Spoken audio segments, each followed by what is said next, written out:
Hello, everyone, and welcome to a very special episode of the Commonwealth Realm here today. I'm Joey Ferris, joined as always by Konrad Varnez, and today we're going to talk about a little bit about the Nindies presentation that happened either this morning or this night, depending on what part of the world you're in.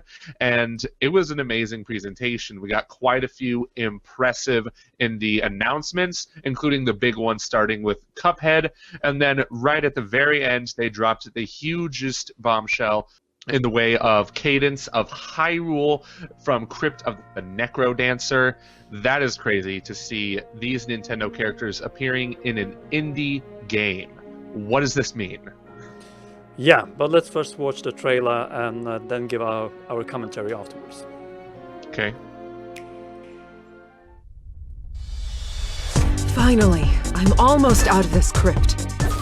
But this isn't the world I remember.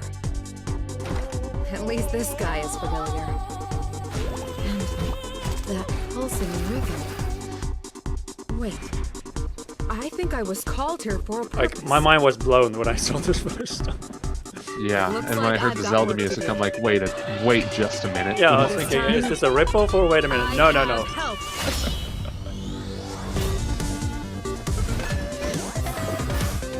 Link, but playable Zelda, that's such a huge deal. Yeah, it is. Like, how many games has she been playable in? Wand of Gamelon? Yeah, Hyrule Warriors. I think that was the only one. I'm thinking you're right. Like, she was an assistant character in Spirit Tracks, but that's about it. Mm-hmm. And the impressive thing about this game is it's coming out long before Link's Awakening.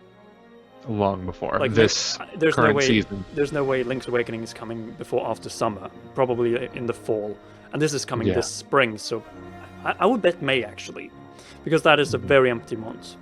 Yeah, I hope so. I hope it's sooner than later. And yeah, it's spring, so it's crazy to see Nintendo willing to give one of their most valued IPs, but it's Zelda's high up there, giving them to this indie developer who created a very great indie game in the form of Crypt of the Necrodancer, and this is Crypt of the Necrodancer, but with Zelda levels, Zelda music, and it's not a roguelike, it is an action-adventure. It's nuts. Crazy. I did not see this coming at all. I saw Cuphead coming more than I saw this coming, let's be honest. Yeah, we never saw this coming. Like, this is pretty much on the level of the Joker announcement at the Game Awards. And I don't think that's an exaggeration. I was just like, okay, it's this game, but wait a minute, wasn't this game already on the Nintendo Switch? Because I think it was one of the first games to come out last year. I think it was a February game. I think it was. Yeah. And then it went pretty much unnoticed. And then suddenly you think, oh, it's probably the sequel, but then boom. Mm-hmm. Zelda. Of course. It's a full Zelda spin-off game. And that was the first thing. First I thought it was, okay, it's just a game with these, just like Starlink, right? Yes. But this is a full game, and that's what is quite insane about this whole thing. Yeah, of course. And it's probably going to cost like $20, $25 max, because that's Crypt of the Necrodancer. So, we see that this game is definitely based on the Downfall timeline, and it looks like it's also based on the late Downfall timeline. Mostly enemies from Zelda 1, actually, because we can see a Darknut here. The map is very similar to the one from A Link to the Past and A Link Between Worlds. But when it comes to the enemies, they are more the likes from, and the designs are very similar to those from The Legend of Zelda, actually. When we look at the Darknut, when we look at a few other of the enemies, like one of them is Leok, the classic boss from Zelda 1. The three-headed dragon, but in this case, the four-headed dragon. And I really like that they are kind of reusing assets here from the original Legend of Zelda in this way that was done with another Zelda game developed by, not developed by Nintendo, namely Capcom. Yes. I think it was Oracle of, was it Seasons that had the bosses from Zelda 1? Or was it Ages again? I don't remember at all. I think it was Ages. It was one of the two that had the bosses from Zelda 1. And I feel like they're doing some of the same thing, but they also have the bokoblin design from Breath of the Wild, where the bokoblins are wearing vests and also these skull belts. Yes, I feel like this game takes a lot of inspiration from, of course, like you said, that timeline. The Downfall timeline, but yeah. mostly A Link to the Past seems to be the heaviest sort of inspiration behind it, because we got remixes of the tracks, and the levels just look very much like from A Link to the Past, Overworld especially. And Link's Awakening as well with Telltale Heights, the remix. Yes, of course, that one. I was just surprised. Okay, we're already getting Link's Awakening, so are we getting 2 remixes of Telltale Heights now? Yes, we are. Looks You like know it. You know, one's going to be more for dancing, the other's going to be more atmospheric, probably. So, there you go. Because if you don't know how Crypt of the Necrodancer plays, it's very different from your normal top-down games. Very different. Absolutely, it's more of a... It's not a movement-based game, it's more of a rhythm jump-based game. Yes. Like, you jump from field to field. It's not the way you explore. You don't explore the game in the same sense as in a typical Zelda. It's more you jump and follow the rhythm of the music. And the original Necrodancer, I believe, was roguelike. Yes, it was. While this is a rhythmic action adventure, top-down action adventure. So it's a blend of the both genre styles that you find in The Legend of Zelda and Necrodancer. It is. It really is. And there's a lot we still don't know about it, like how are we going to switch characters, which special abilities each character will have. Well, we saw a little bit of it, like Link has his arrows, Zelda has magic, and the main protagonist has her shovel, because she was the same one from Crypt of the Necrodancer, I believe.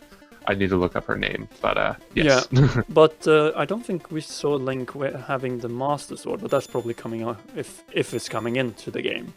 Of later course, on. it might be. Yeah, but you can stand statically. I think you could do that in the Necrodancer as well.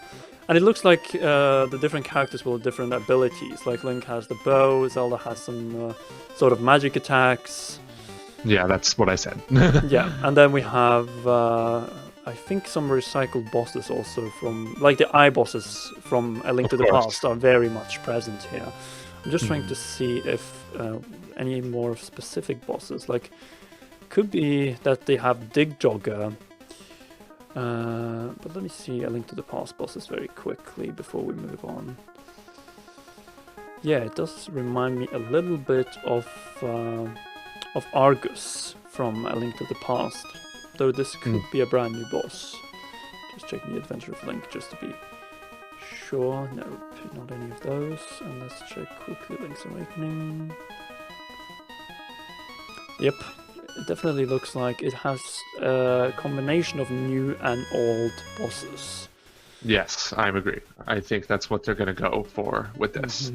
I just want to know what the boardroom meeting was like who approached who, you know? Like, most likely what happened is the developers of that game approached Nintendo, specifically the Nindies department. Absolutely. Just look at the case with Starlink. They went to Nintendo and Miyamoto, follow with the... I think they did it right... Didn't they do it right after the Mario Plus Rabbids They did. reveal? And then they also revealed Starlink, and they met and hey, we would love to have Star Fox in this game, and the same went with probably this game. Like, Nintendo has seen this game, they see that it has a number of similarities, like a Zelda with a dungeon layout and bosses and so on. And this game in particular seems to be even more of full-blown experience than Starlink ever was. Yeah. It's more of a Mario plus Rabbids Kingdom Battle. That's exactly what Zelda. it is. I agree. So yeah, and it looks like they're using the map from A Link to the Past, the same art style, but updated, obviously. And then, we have some Tektites. Nice. I've been missing those. Look at all the enemies we have been missing. Yeah, you have levers, you have the birds, a number of returning enemies here. It looks like they have combined a lot from A Link to the Past and pretty much all of the Downfall timeline did. So let's see, yeah, we have the Star Riders, we have Gleeok, we have the main characters. Yeah, because Zelda has magic, Link has the sword, So it looks like it will be a very different gameplay experience depending on if you play with Link, Zelda, or the main character from Crypt of the Necrodancer. Yeah, Crypt. Yeah. But I'm thinking that we're going to be able to swap characters on the fly if this is the case. I have a feeling it's going to play into the rhythm-based gameplay where you'll use one beat of music to, you know, swap between Zelda or Link. And yeah, it's crazy. I need to pick up the original game just so I can get a feel of what this game is going to play like, because I can't fathom like the ability of playing a rhythm-based adventure game. That's just something that's a concept that I don't know if it works unless I play it, you know? And apparently it does, because this happened. Yeah, this better not be playable at PAX East now, because then I'm going to regret not going there. But I also noticed now actually that Zelda has a sword, so makes sense. Yeah, and she has her magic shield, you know, the crystal from A Link to the Past. We have Lynels from The Legend of Zelda. And we also have the health meters, just like you had in Breath of the Wild, but just with hearts instead of the health bar. And she, of course. Oh, actually, no, she's not using a sword. No, she's using both a sword and a spear, so it looks like you will have different items. That's true. Yeah, she wields a sword, we have rupees, and then we have a wolf, but I'm not sure if that's an enemy or not. It might be an enemy. Who knows? Maybe. So we have the bokoblins, and then we have what looks like Hyrule Castle. Oh, and we have those. Oh yeah, totally. It's definitely It's definitely based more on 2D Zelda because you know it's Crypt of the Necrodancer is a 2D game. Like top down is pretty much exclusive for the most part to the Downfall timeline, with a few exceptions. So let's see if we can find enemies here.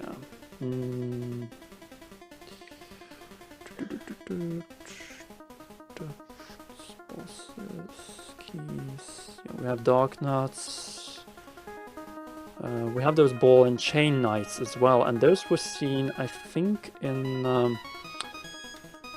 Link to the Past. Link to the Past, yeah. Yeah. Those were the cursed knights, if I'm not wrong. Yes. So that's that, and so this could be Hyrule Castle. And then we have that multi-eyed boss, which could be based on Armag, as we said before, but it could also be a reinvention. So yeah, that's... Yes. And obviously based on the end of the trailer we see a castle in the background, which I bet is Hyrule Castle, since Hyrule Castle is so prominent throughout A Link to the Past and A Link Between Worlds. It's always there when you're walking around. So one question I think we should bring up before we go over to the other games, and in the trailer I see we also have some choo-choos here too. And that's how ambitious. How big do you think this game is?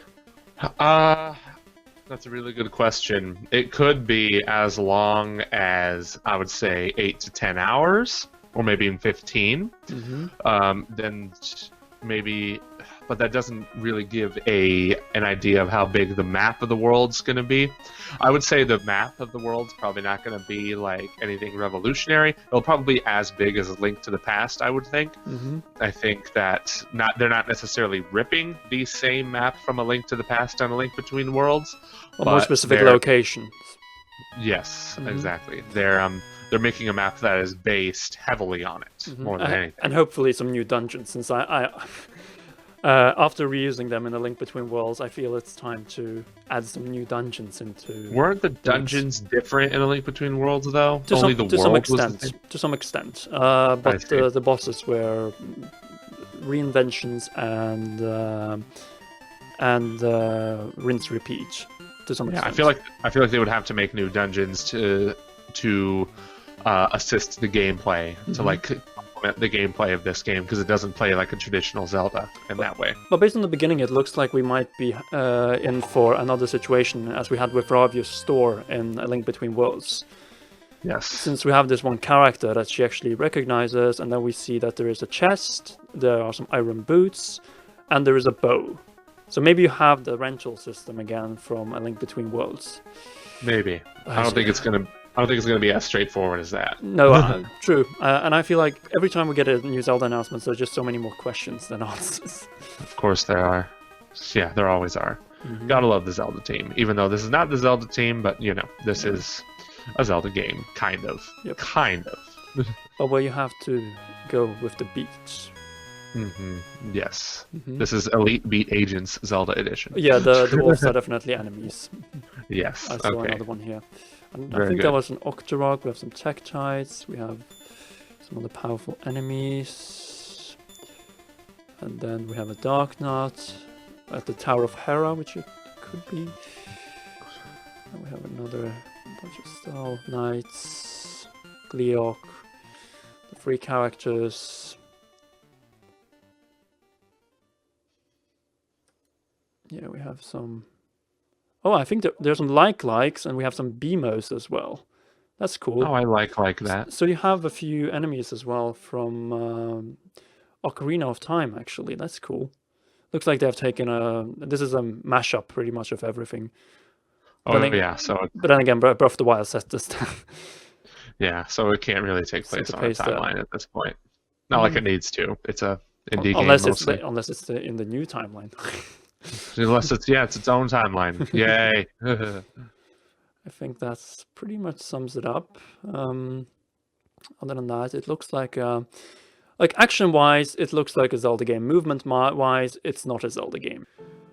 Well then, with that out of the way, it's time to go over to the Nindies itself.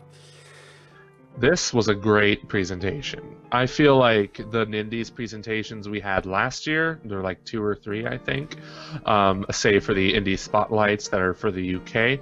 I feel like the ones last year were not that great. They weren't they showed some really good titles off, yeah, but they didn't bring the hype like the ones in 2017 and this one right here. This one brought the hype right away. Yeah, I just love the 30s, 40s or 50s opening with the milk and cup, Yeah. and then he puts on the mask and it's okay. It is Cuphead. It's a good Exactly. Yeah, and I'm just thinking, I was thinking when it started, this isn't Cuphead, is it? Because he got a mug, and it's just what? Mm-hmm. What is this? This can't be. And then he poured the milk, and out they came, and I was just like, yes, my boys, they made it to the Switch. And then I think they even said in the presentation itself, I was too distracted because I was so excited. Thanks to our friends at Microsoft, we're bringing Cuphead to the Switch. And I'm like, yes, good move, Microsoft. Thank you. And it's coming out next month.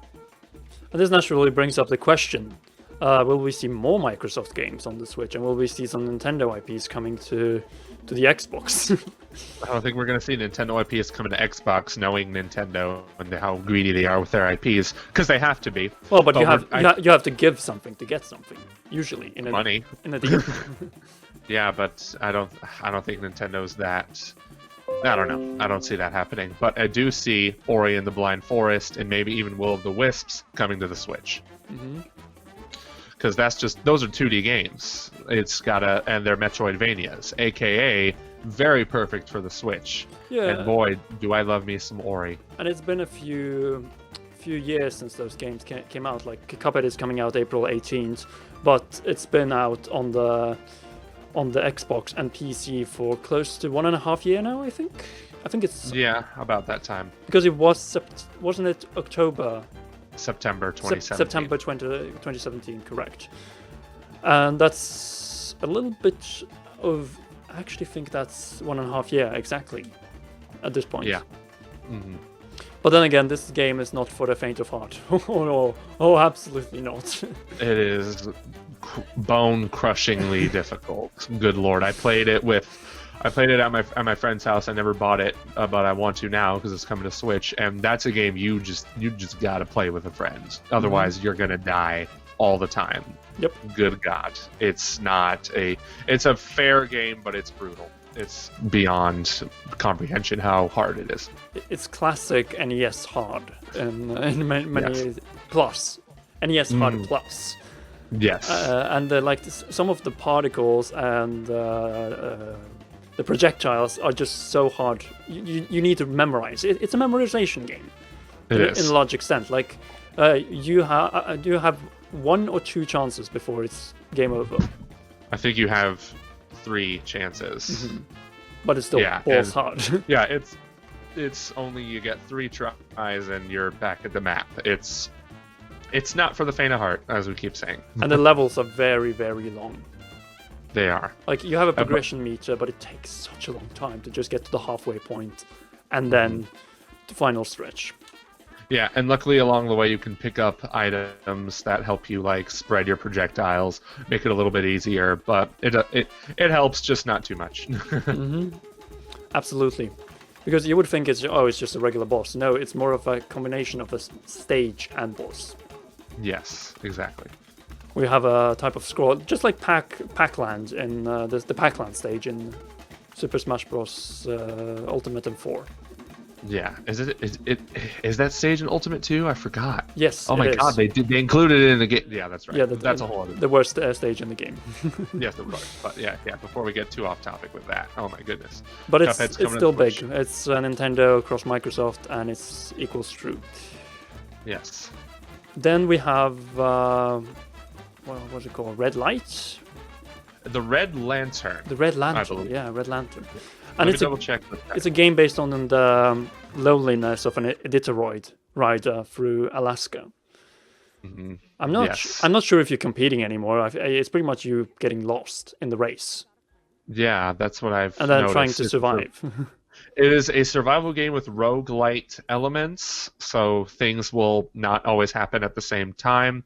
You can get your dogs could get freaking killed by bears. And it seems to be very heavily narrative focused. I feel like the actress that plays the main character is Ashley Birch, who played the main character in Horizon Zero Dawn. Wow. And what's her name in freaking Life is Strange, the chick with the blue hair, I forgot, but so I feel like that's her. I could be totally wrong, but she's a really good voice actress. Either way, whoever's voicing her, really great voice actress, and it's going to be interesting to see how this game fares. When is it coming out again? Did they give a date? I don't think we specifically got a date. I'm just looking I'm through it now. But you'll be able to hunt, so naturally for survival purposes. Riding the game looks gorgeous. It looks absolutely gorgeous. Available later this year. Summer, yeah. Timberline Studio. So I bet like July, August maybe. Yes, I'm guessing. It's funny. This kind of game coming out in the summer didn't look like it. Doesn't give off that stuff. It's too late already. Wait until December. Exactly. But yeah, that's interesting. I wonder how it's going to run on Switch because 3D graphics. Yeah. But other than that, we had another Zelda-esque like game that really caught our attention. It's called Pine. And let me tell you something. I played that game around 1.5 years ago at this event called Day of the Devs. I was playing it on a PC. It's weird playing those games in preview events because they always throw you into the middle of the game. You don't have time to really get accustomed. Adjust. Yes, get accustomed to the controls and whatnot. But I was in love with it. I was like, okay, this is the Zelda-like game that I really want. And I asked them, like, when's it coming out? What platforms are it on? And I think they said they wanted to put it on Switch. Well, we know it's happened now, so I was when I saw it in Nindies Direct, I just said, "Oh yes, finally!" I was wondering where this game went, and it plays pretty well. I mean, I was playing it early in its alpha probably, and it's going to be very interesting to see how it fares on the Switch. And I think they said it's coming out in like August, I believe. I think it was something like that. Yeah. It looks like the interface is also very similar to Zelda, and the gameplay is very similar to Zelda. It's pretty much a third-person action adventure. So available this August. Yeah, it writes here. Okay, cool. Yeah, you should definitely keep your eyes on that one, friends, because you're probably going to be in for a treat because it's got very much Breath of the Wild like elements, Zelda elements in general, open world. And I just have a feeling this year is pretty much a very Zelda-heavy year, but without a mainline Zelda. Crazy, right? Yeah, like we have Pine coming out, we have Cadence of Hyrule, and then finally getting Link's Awakening out, and probably... I might think they want to spread them out a little bit. So say that the Cadence comes out, of Hyrule comes in May, this comes in August, and then we have have Link's Awakening in, say, October or December. Other than that, I don't think there were... Like, we had that Rad game that they were also putting a lot of emphasis on. Yes, the one from Double Fine, from Yeah, the legend himself, Tim Schafer. So I don't Mhm. really think it's his game, but it's like it's from his company. So there's that, of course. And yeah, I was looking at it. It looks like it has that signature Double Fine sense of humor, where it's a little bit odd, it's a little weirdly animated, but that's part of its charm. These are the same people that made Psychonauts, for corn's sake. That makes sense because it's very colorful as well. Yes, of course. It's just like, okay, you can give birth to little tiny mutant versions of yourself. That's great. Yeah, Just like Monster Boy then. exactly. It's like Pikmin, you know? Pikmin, like Pikmin, yeah. Rad. Yeah. Yes, it looks pretty rad. Oh wow. It looks like this was probably the best Nindies I've seen in a very, very long time. Yes, it really was. Like, I was going into this Nindies with low expectations, not because I thought it was going to be a bad presentation, but because I didn't want to get disappointed like I was the last year when I was just when every Nindies presentation was kind of just meh. And I think the biggest problem with that was because there was very little diversity in what they were showing. Every game had a similar art style, similar kind of gameplay premise, gameplay genre in a sense. This presentation had diversity up the wazoo. Like not one game the same at all. Yep, absolutely. And starting off with Cuphead and ending up with Zelda cross Crypt of the Necrodancer, Cadence of Hyrule was just... It had that direct quality and structure. Start out big, end out big, and have some middle game that was also interesting. With, say, Pine and Rad. Yes.